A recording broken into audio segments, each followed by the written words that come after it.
49 అంటే సంతానం, 49 అంటే సంతోషం. 49 Andhra Pradesh, Telangana.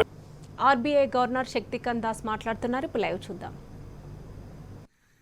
The MPC therefore judged that further monetary policy measures are necessary to anchor the inflation expectations. Accordingly, the MPC decided to increase the policy repo rate by 50 basis points to 4.9%. The MPC also decided to remain focused on withdrawal of accommodation to ensure that inflation remains within the target going forward while supporting growth. It may be noted in this context that the repo rate still remains below its pre-pandemic level. I would now like to provide an assessment, a more detailed assessment of growth and inflation. And first, I would like to take up growth.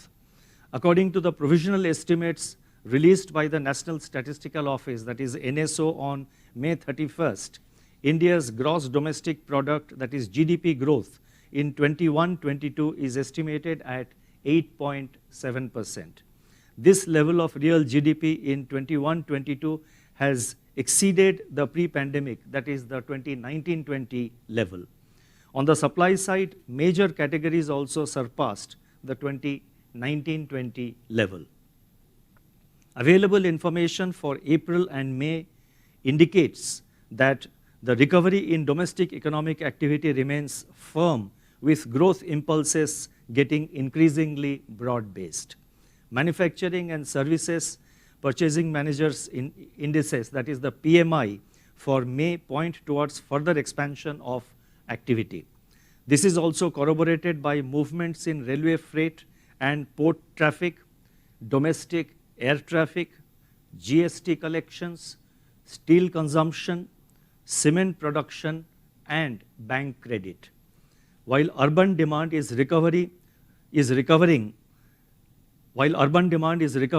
rural demand is gradually improving. The contact-intensive services related to trade, hotels, and transport have recovered in Q4 of 21-22. Going by the early results of our surveys, capacity utilization in the manufacturing sector increased further to 74.5% in the fourth quarter of 21-22 from 72.4% in Q3 of 21-22. So that is in the last financial year, 21-22, between Q3 and Q4, the capacity utilization in the manufacturing sector increased from 72.4 to 74.5%. Capacity utilization is also likely to increase further in the current financial year. Investment activity is thus expected to strengthen, driven by rising capacity utilization, government's capital expenditure, and deleveraged corporate balance sheets. Improvement in investment activity is also reflected in pickup in demand for bank credit and persisting growth in imports of capital goods. Merchandise exports have remained buoyant with double-digit growth for the 15th successive month in May this year, while high growth of non-oil, non-gold imports is indicative of recovery in domestic demand conditions.